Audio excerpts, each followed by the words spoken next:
Hey guys, what's up? Welcome to my Milano 9-hole cup rookie walkthrough video. In this video, I'm going to talk to you about the possible shots that we can use, and we're going to talk about the alternative options as well. Always remember to just take this information with a grain of salt and adapt it to your clubs and your balls. Don't forget, subscribe to the YouTube channel now so you don't miss out on any of my future videos. Let's get into the content.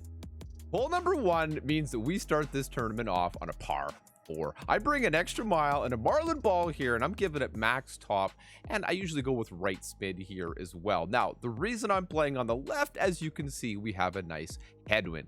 If there's a good, strong tailwind, and you're a confident player, and you're willing to use probably at least a power 3 ball, you can play it on the right-hand side and just try to bounce on that island and use your top spin to clear those green side bunkers. Big risk on the right hand side, could potentially be a big reward. I'm not going to recommend that one, as I'm probably not going to play it. Now, second shot here, I like to come in with my backbone, and I play this one at 10% medium distance. There's a good little rough bump here, and if you ask me, and even that guy, Mr. Golf Clash, Tommy, rough bumps have a good chance of consistency. I give this one just 1 bar of left spin, which works out well with this marlin, and it demonstrates that you really could bring a navigator here as well to benefit from that further reduction in wind. Now, granted, I have a very good wind here to work with, but that may not be the case in the tournament. I just really want to show this rough bump, as I think it's a consistent path that's quite repeatable. And the route that I'm most likely to use here. So quick little bump and roll, and let's start it off right with a boom. Hole number 2, I'm going to show you 2 ways to play. First way here is we're going to do a really kind of safe bounce over method. Now, I'm setting up here with a Goliath, and I've got a basic ball. I mean, I have a hard time recommending that for a tournament. Bring at least a marlin, but definitely this shot can be pulled off with basically anything that you've got. And hey, if you want to use a kingmaker or something to really knock that wind down, I'm not going to judge you. You know what I'm saying?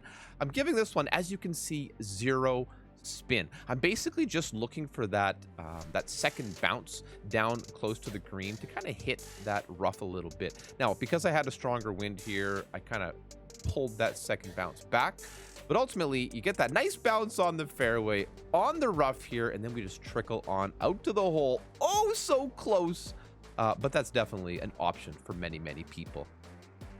Hole number 2, once again, I'm showing you this rough bump, and I'm going to play this one with a wood club. You do see me using 3 bars of backspin here, but I don't think that's enough.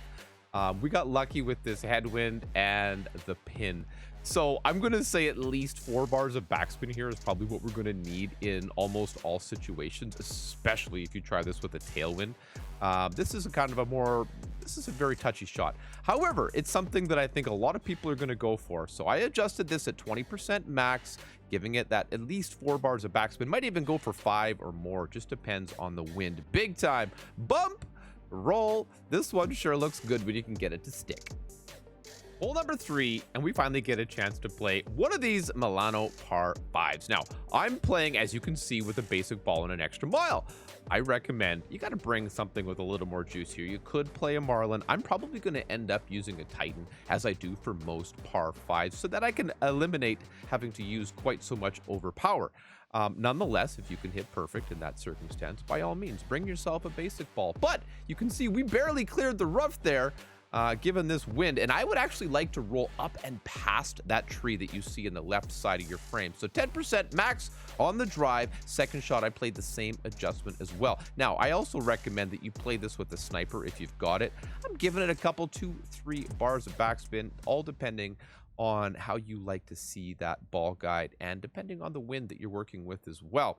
Now, that's, again, also where having the Titan ball here with a little bit of side spin option to work with is going to be helpful. I don't like having to use any curl here, so again, that's where that spin will certainly come in handy. The curl is so very difficult to replicate with consistency, and I don't know that stopped us from dropping it, but this one here, it's a chance for an alba. All right, so for this par 3, hole 4, we've got some options to work with, and I'm going to show you the first option is to bounce on this little fairway pad. Don't bring a basic ball, okay? Don't be like me. Use something with a little bit more juice so that you don't have to work with that overpower there. Basically, what you want to do here, though, is we want to bounce on that little pad with a 20% max adjustment, about 3 bars of backspin, bounce, roll, and hopefully stick it to the pin. Absolutely a great chance on this hole. That's why I'm going to show you, I think, the best option. Hole 4, take 2. This is what you're looking for. This one here, you're going to play with a wood club. We're going to do a rough bump.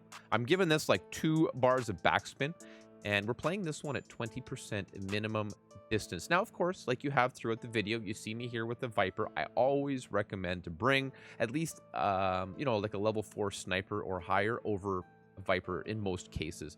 Unless you need the extra power that a Viper has, it's almost always better to have that extra ball guide that you get. So simple as can be, line it up here, a couple bars of backspin, and you know, as long as I'm not pulling down into that bunker, I'm probably going to take this route every single time.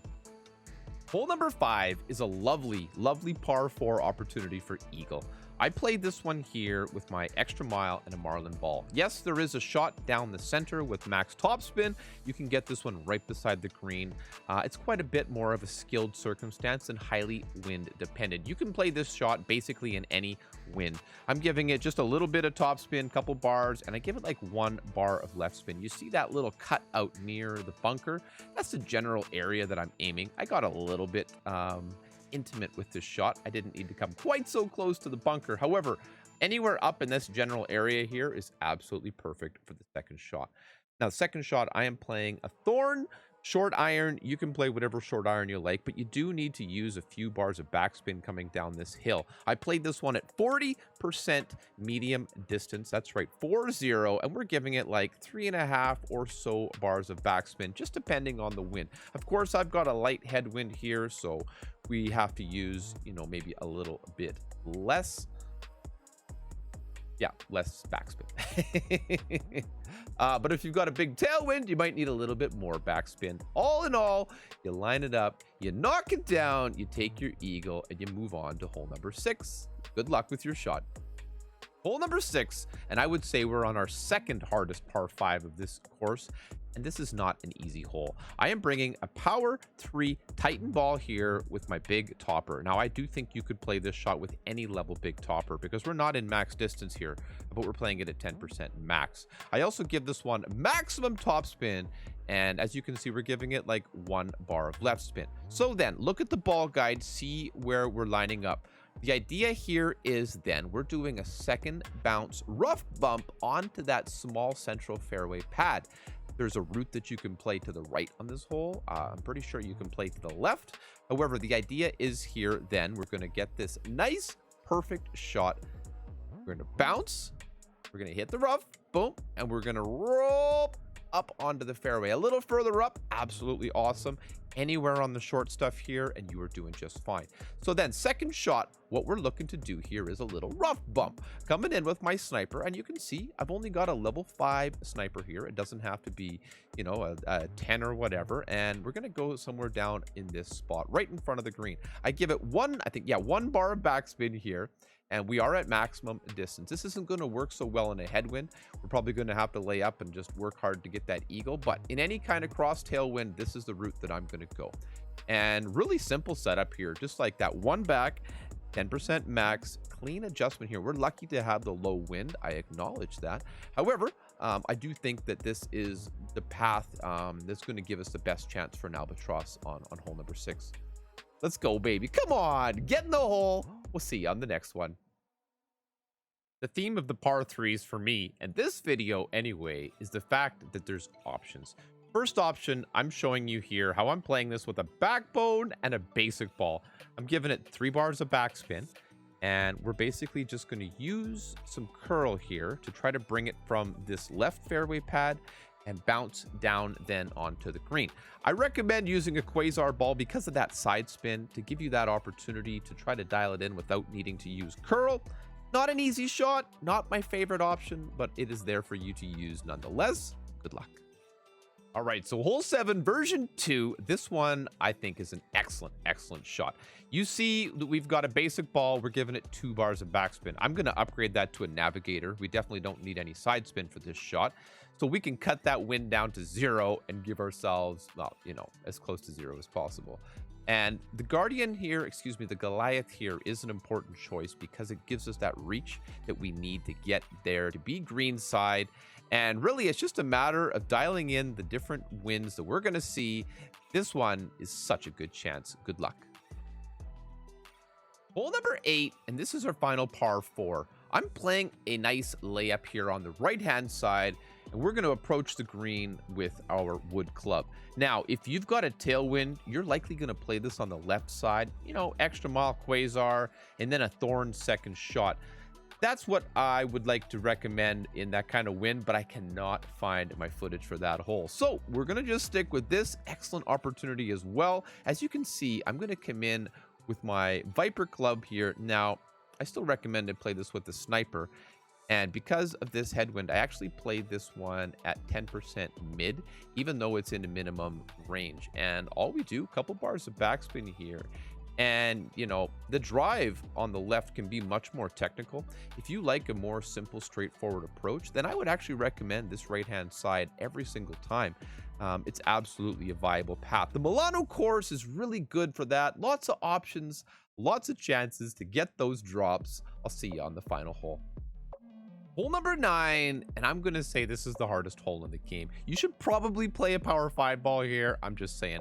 So what I've got is a Marlin, but at minimum bring a Titan, okay? And I'm bringing the extra mile you see in this example, but to get further down that fairway, I'm going to say that we should most likely play this shot also with a big hopper. It's just a big struggle here. Even to get to this green in 2, it's probably not going to happen. But what you're going to want to do is just get as far down this fairway as you can so that we can play the positioning, which by that I mean, you know, fairway to green, to give ourselves a chance to hopefully get an eagle. Spoiler alert, I didn't quite drop it. But this is a good path for us nonetheless. The idea here on this second shot is I want to clear that large path of rough that is barricading the fairway to get into that kind of last large piece of fairway. Now, of course, this is where a Titan ball, because it's like cringy to watch me have to use overpower here. That's where a Titan would absolutely come in handy to give us a lot more reach and opportunity to make that bounce a little bit safer.